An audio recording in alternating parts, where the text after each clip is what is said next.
पसीना बहा रहे हैं या पसीना छूट रहा है? और नुकसान भी नहीं होता है। नहीं, पसीना बहा रहे हैं या पसीना छूटने लगा, एंटी इनकम्बेंसी का डर।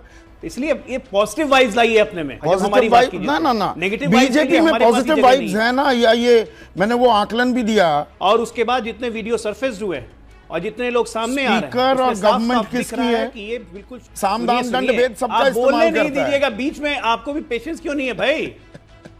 तो चलिए शुरू करते हैं। मोदी जी जब अपने कार्यकर्ताओं से बात करते हैं तो एक नया ऊर्जा संचार होता है उसमें। हम नेगेटिव नहीं सोचते। अगर नहीं, नेगेटिव नहीं सोचते हैं। नहीं, मेरा सवाल, आपने शुरुआत जवाब के पहली पंक्ति में कहा कि देखिए, जो आर्मी लड़ाई से पहले भी पसीना बहाती है उसको युद्ध में ज्यादा मशक्कत करनी नहीं पड़ती है। बहुत सही बात कही। पसीना बहा रहे हैं या पसीना छूट रहा है? और नुकसान भी नहीं होता है।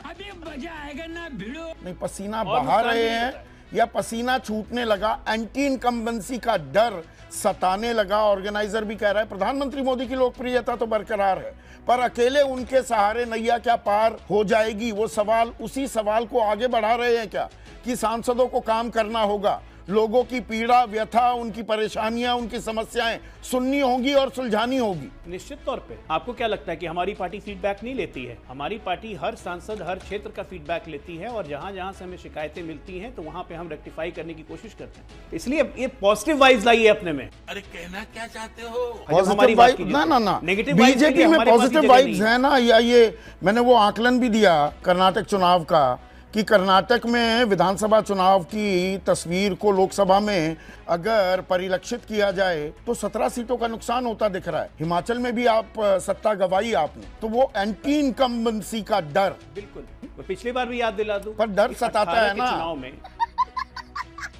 ये सत्ता ऐसी चीज होती है, आदमी नहीं, सबसे साम दाम दंड भेद सबका इस्तेमाल बोलने नहीं करता है। दीजिएगा बीच में, आपको भी पेशेंस क्यों नहीं है भाई?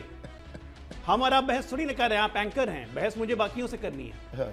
दोस्तों, कुछ नमूने लोग अपने नमूने पना से बिल्कुल भी बाज नहीं आते और हर जगह पर जोकराई करते हुए दिखते हैं। जैसा कि आपने इस डिबेट में देखा भाजपा के इकलौते नमूने प्रवक्ता को कि संदीप जी ने जब सवाल पूछा कि पसीने छूट रहे हैं क्या, तो जवाब के नाम पर बगले झांकने लगा। कह रहा है कि पॉजिटिव वाइब लाइए अपने में। जो पार्टी पूरी की पूरी नेगेटिविटी में जी रहा है, नकारात्मक राजनीति कर रहा है, उसका नमूना प्रवक्ता पॉजिटिविटी की बात कर रहा है। नहीं पता कि ये लोग किस मुंह से ऐसी बातें करते हैं। सवाल का जवाब तो सही से दे नहीं पा रहे हैं और पॉजिटिव वाइब की बात कर रहा है। खैर, संदीप जी के अगले सवाल पर इस प्रवक्ता की सारी प्रवक्ताई निकल गई। वो हिंदुत्व का मणिपुर में जो वो जनजातीय संघर्ष चल रहा है, उसकी एक तस्वीर ये भी है कि मैती समुदाय जो है वो हिंदू बहुल है, हिंदू है, और कुकी वो ईसाई हैं। मेवात में यकायक हिंसा होती है, राजनीति गरमाने लगती है, वो हिंदू मुसलमान हो जाता है, हरियाणा जैसे राज्य में भी। तो एक तरफ जंग की तस्वीर कुछ और, लड़ाई कुछ और भी लड़ी जा रही है। अरे बाप रे, ये तो धोती खोल रहा है। ये दो समानांतर धाराएं चल रही हैं।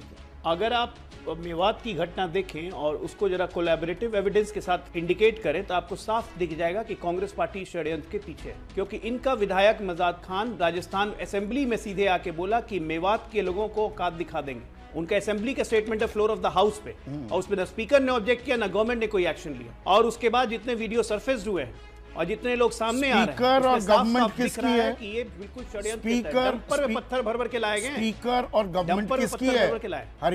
ये फंस गया। हरियाणा में स्पीकर तो जहां तक मुझे पता है या मेरी जानकारी स्पीकर गवर्नमेंट राजस्थान में कांग्रेस की है।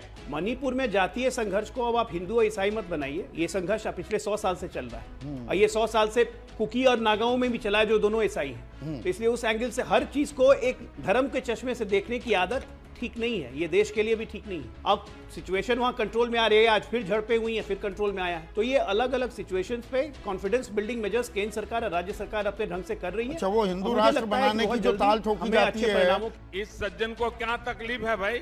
उसमें तो कोई हिंदू मुसलमान होता नहीं है। बात बात पर कोई सरकार से सवाल पूछ ले, उसे पाकिस्तान जाने की धमकी, चेतावनी या सलाह जिस भी अंदाज में दी जाए, वो जो दी जाती है तब हिंदू मुसलमान नहीं होता। ऐसा है कि हिंदू राष्ट्र हिंदू राष्ट्र हिंदू राष्ट्र हिंदू राष्ट्र जो आप कह रहे हैं, भारत तो हिंदू राष्ट्र है ही, जहाँ पे सब धर्म के लोग रहते हैं, तो बनाने की बात क्या होती है? हाँ जी, और जब संदीप जी मणिपुर नूह हिंदू मुसलमान पर सवाल पूछते हैं तो व्हाट अबाउटरी करने लगा ये नमूना प्रवक्ता कि राजस्थान में सरकार किसकी है। पर सवाल तो मणिपुर और हरियाणा पर था, पर आदत से मजबूर ये प्रवक्ता राजस्थान पर जवाब दे रहा है। हम इसे क्या कहें? हम यही कह सकते हैं कि कहीं अगर दिमाग बटे तो कुछ वहां जाकर के ले लेना भाई, क्योंकि देश की जनता इतना बेवकूफ तो नहीं कि सवाल और इसका जवाब ना समझ पाए। खैर, संदीप जी ने जब हिंदू राष्ट्र पर सवाल पूछा तो इस पर भी इस नमूना प्रवक्ता का बेशर्मी देखा। कहिए तो असल मायने में यह संविधान विरोधी है, यानी कि